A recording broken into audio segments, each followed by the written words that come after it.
Sir, ದೇವೇಗೌಡರು ಒಂದು ರೀತಿಯಾದಂತಹ ಮಾಸ್ ಲೀಡರ್ ಆಗಿ ರೈತರ ಇದರಿಂದ ಬಂದರು. ಇವರು ಒಂಥರ ವೆಲ್ ಡ್ರೆಸ್ಡ್ ಮಾಡ್ಕೊಳ್ತಾ ಇದ್ರು. ಇವ್ರದೇ ಒಂಥರ ಪೊಲಿಟಿಕ್ಸ್ ಸ್ಟೈಲ್ ಬೇರೆ. ಅದನ್ನು ಹೇಗೆ ನೋಡೋದು? ಅಲ್ಲ, ಒಬ್ಬೊಬ್ಬರದ್ದು ಒಂದೊಂದು. ಅಂದರೆ ಯಾಕೆಂದರೆ ಎಸ್.ಎಂ. ಕೃಷ್ಣ ಅವರು ಲಾ ಪದವಿ ಪಡೆದ ಮೇಲೆ, ಮೈಸೂರಿನಿಂದ ಕಾನೂನು ವಿಭಾಗದಲ್ಲಿ ಪದವಿ ಪಡೆದ ಮೇಲೆ ಅವರು ಅಮೇರಿಕಾಗೆ ಹೋಗ್ತಾರೆ.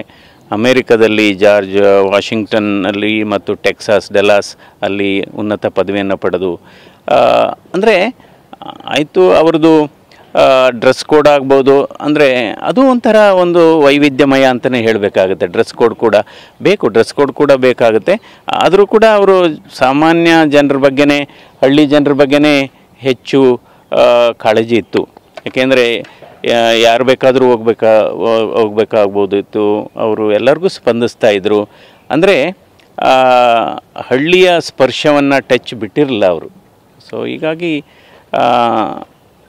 ಯಾರೇ ಆಗಲಿ, ಈಗ ಡ್ರೆಸ್ಸು ಕೊಡೋದು ಅದು ಒಂದು ಸಾಮಾನ್ಯ ಜನರೊಡನೆ ನಿರಂತರವಾದ ಸಂಪರ್ಕ ಇಟ್ಕೊಂಡಿದ್ರು. ಸಾಮಾನ್ಯ ಜನರ ಬಗ್ಗೆ ಚಿಂತನೆ ಇತ್ತು. So as given equal importance both to the cities as well as to the rural sector.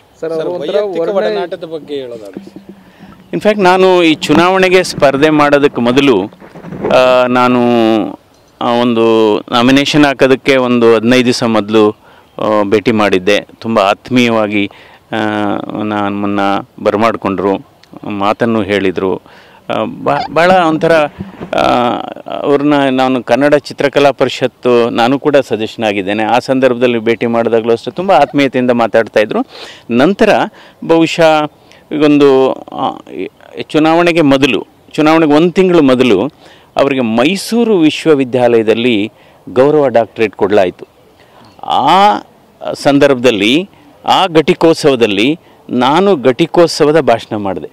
So ಆವಾಗ ನಾನು ಪಕ್ಕದಲ್ಲೇ ಇದ್ದೆ. ಭಾಳ ಆತ್ಮೀಯವಾಗಿ ಮಾತಾಡಿದರು.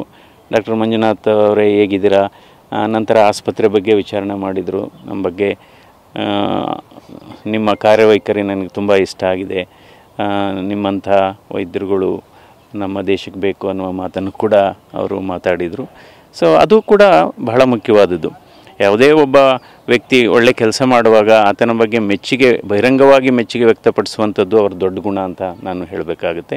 ನಿಜವಾಗ್ಲೂ ಅವರು ಆದರ್ಶ ರಾಜಕಾರಣಿ, ಅದ್ರ ಬಗ್ಗೆ ಏನೇ ಮಾತಿಲ್ಲ. ಯಾಕೆಂದರೆ ಅವರು ಮುಖ್ಯಮಂತ್ರಿಯಾಗಿ ಒಳ್ಳೆ ಕೆಲಸ ಮಾಡಿದರು ಮತ್ತು ಕೈಗಾರಿಕಾ ಸಚಿವರಾಗಿದ್ದರು. ಹಲವಾರು ಕೊಡುಗೆಯನ್ನು ಕೊಟ್ಟಿದ್ದಾರೆ. So really both state and India miss him. Sir, ಅವರು ರಂಜಿತ ರಾಜಕಾರಣಿ ಆಗಿದ್ದರು. ಕಲೆ, ಸಾಹಿತ್ಯ, ನಾಟಕಗಳನ್ನೂ ಕೂಡ ಅವ್ರು ನೋಡೋಕೆ ಹೋಗ್ತಾಯಿದ್ರು. ಚಿತ್ರಕಲಾ ಪರಿಷತ್ತಿಗೆ ಪದೇ ಪದೇ ಬರ್ತಾಯಿದ್ರು. ಅಂದರೆ ಕೆಲವು ಹಾಸ್ಯೋತ್ಸವ ಕಾರ್ಯಕ್ರಮಕ್ಕೂ ಬರ್ತಾಯಿದ್ರು. ಅದರಲ್ಲಿ ಬಹಳ, ಯಾಕೆಂದರೆ ಈಗ ರಾಜಕಾರಣಿಗಳು ನಗದೇ ಬಹಳ ಅಪರೂಪ, ನಗು ಅನ್ನೋದು ಬಹಳ ವಿರಳ. ಸೊ ಅಂಥ ಇದರಲ್ಲಿ ಒಂದು 2-3 ನಾಟಕೋತ್ಸವ ಕಾರ್ಯಕ್ರಮದಲ್ಲಿ ಮತ್ತು ಹಾಸ್ಯೋತ್ಸವ ಕಾರ್ಯಕ್ರಮದಲ್ಲಿ ನಾನು ನೋಡಿದ್ದೇನೆ. ಸೊ ತುಂಬ ಎಂಜಾಯ್ ಮಾಡ್ತಾಯಿದ್ರು ಅವರು. So is A versatile character ಅಂತ ಹೇಳ್ಬೋದು, ವರ್ಸಟೈಲ್ ಪರ್ಸನಾಲಿಟಿ.